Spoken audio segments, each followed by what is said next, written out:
মিরপুরের পর সিলেট টেস্টেও পাকিস্তানকে হারের স্বাদে ধবল ধোলাই করল বাংলাদেশ। শেষ টেস্টে ৭৮ রানের জয় পেয়েছে টাইগাররা।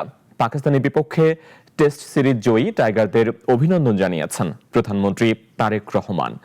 এদিকে এই জয়ের ফলে টেস্ট র্যাঙ্কিংয়ে প্রথমবারের মতো ৭ নম্বরে উঠেছে বাংলাদেশ। সেই সঙ্গে বিশ্ব টেস্ট চ্যাম্পিয়নশিপেও সুখবর মিলেছে। পয়েন্টের হিসেবে ভারতকে টপকে ৫ নম্বরে গেছে টাইগাররা। সিলেট টেস্টে চতুর্থ দিন শেষে বাংলাদেশের জয়ের পথে কাটা হয়ে টিকেছিলেন শুধুই রিজওয়ান। পঞ্চম দিনের সকালটায় তাকে ফিরিয়ে বাংলাদেশের জয় তুলে নিতে লাগলো মাত্র ১১ ওভার ২ বল। এদিন মাঠ ভেজা থাকায় খেলা শুরু হতে কিছুটা বিলম্ব হয়। শুরু থেকেই অবশ্য আগ্রাসী বোলিং টাইগারদের, তবে তা সত্ত্বেও রিজওয়ান সাজিদের ব্যাটে ভালো শুরু পায় পাকিস্তান। অবশেষে ৯৬তম ওভারে রিজওয়ান সাজিদের বিপজ্জনক হয়ে ওঠা জুটি ভাঙতে পারে বাংলাদেশ। তাইজুলের বলে স্লিপে নাজমুলকে ক্যাচ দিয়ে ফিরেন ২৮ রান করা সাজিদ। এরই সঙ্গে পাকিস্তানের দ্বিতীয় ইনিংসে ৫ উইকেট তুলে নেন তাইজুল।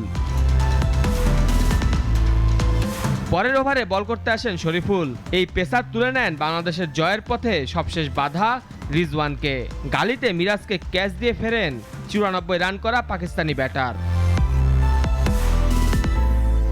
রিজওয়ান ফেরার পর শেষ জুটিটা টেকেনি বেশিক্ষণ। খুররম শেহজাদকে ফিরিয়ে দিয়ে সিরিজ জয়ের উল্লাসে মাতে বাংলাদেশ। এ নিয়ে ঘরে বাইরে মিলিয়ে সবশেষ ৪ টেস্টেই পাকিস্তানকে হারালো বাংলাদেশ। এর আগে কখনো কোনো দলের বিপক্ষে টানা এতগুলো টেস্ট জিততে পারেনি টাইগাররা। সিলেট টেস্টে সেঞ্চুরি হাঁকিয়ে সিরিজ সেরা হয়েছেন মুশফিকুর রহিম, আর ম্যাচ সেরা হয়েছেন লিটন দাস। এই সিরিজ জিতে টেস্ট চ্যাম্পিয়নশিপের পয়েন্টের হিসেবেও সুখবর পেয়েছে বাংলাদেশ। ভারতকে পেছনে ফেলে পঞ্চম স্থানে উঠে এসেছে টাইগাররা। মেহেদী হাসান মুন্না, নাগরিক।